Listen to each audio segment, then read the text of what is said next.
Hello and welcome to QUEWSNews. I'm Serena Khan and today we're going to be talking about the US debates in our news, politics and current affairs show. Joe Biden was seen to be stuttering quite a lot during the debate. His team did say that he was suffering from a cold, hence many clips online you can see him struggling to talk and get his words out.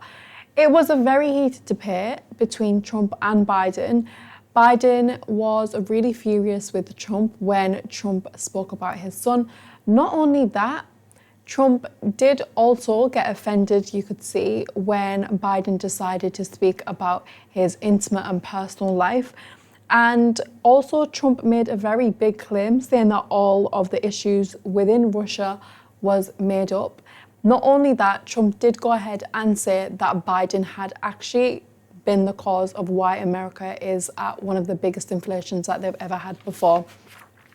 One of the things that got a lot of people talking, especially on social media, was the fact that Trump did make some quite outrageous statements talking about immigration. He said that the amount of immigrants coming into the country are taking Black and Hispanic jobs, which I currently have now with me, my news anchor at QUEWSNews, Kewe Okorodudu. Welcome to the show. Hello, Serena. Thank you for having me on your show today. You're welcome.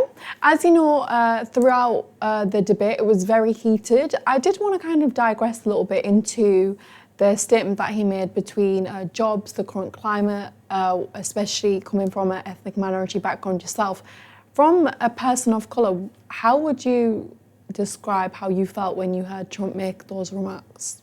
I mean, upon hearing about this and reading about it, I think that term, first of all, needs to be understood in what does he mean by a Black job or Hispanic job. A job is a job and it shouldn't really be labelled to one particular group in society. A job is for everybody. And then not only that, it creates a lot of misinformation about the jobs that Black people already do in America, because there are jobs that Black people do in America, like lawyers, doctors, teachers, and so forth.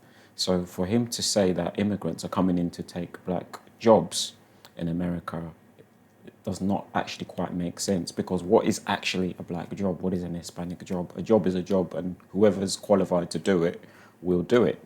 And then second of all, diversification comes through immigration. So immigration is a good thing for any nation, because with immigration coming in, that opens up opportunities to diversify.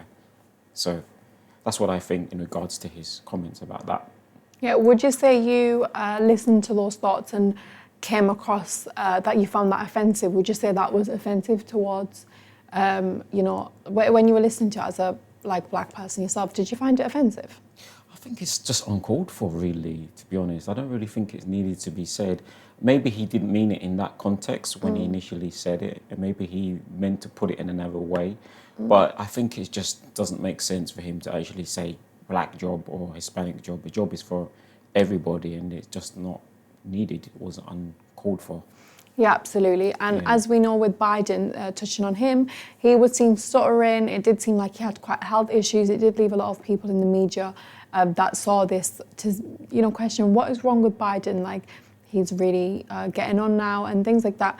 Do you think Joe Biden has a good chance of, getting through to the election? Do you think he's gone past his time to be continuing doing politics? What would you say, especially seeing all the backlash of online media sources? It's quite concerning, actually, because to be a president of a nation such as America, you need a lot of energy, and you need to and with that position, you need to carry a lot of conviction.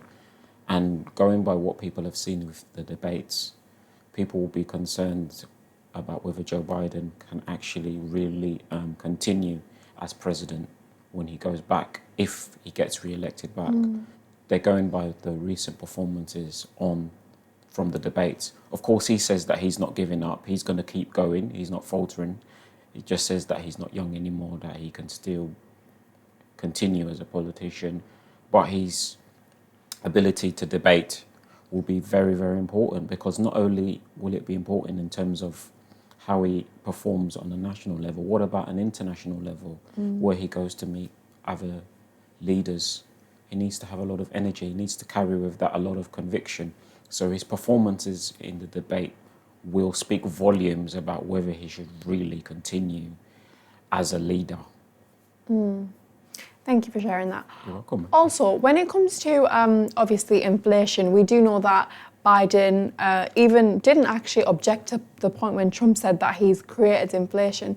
One of Biden's manifestos, shall we say, was to actually increase the rich people. Instead of them paying 8% tax, he said that should be increased to 24 to 25% tax. Do you think this is something that can be done, or do you think it's just something that he's putting out there in the air just to get people to vote for him? Do you think it's actually something that can be successfully done? I think it would have to involve a lot of serious planning and consideration before actually implementing it. It may not be straight away, instantaneously. It would probably take a period of time. But whether it will be done this year, I don't know. Maybe over a period of time, it's possible. But to say, could it be done in the next few months? Nobody knows. Because the way things are unpredictable. I mean, we've had a pandemic, we've had wars, so many things have happened. So people may say they want to bring down inflation, they want to bring down immigration, they want to do this and do that. Things happen. Natural disasters can come in, pandemics happen, and that can put a pause on whatever it is you think that you can propose politically. Thank you for answering those questions You're for welcome. us. That was Kewe Okorodudu, who joined us today. We will be at Q News following the US presidential election, so make sure to stay tuned for that. This is all we have on today's show. That was our news, politics and current affairs show. I've been Sabrina Khan. This has been Q News, and thank you very much for watching.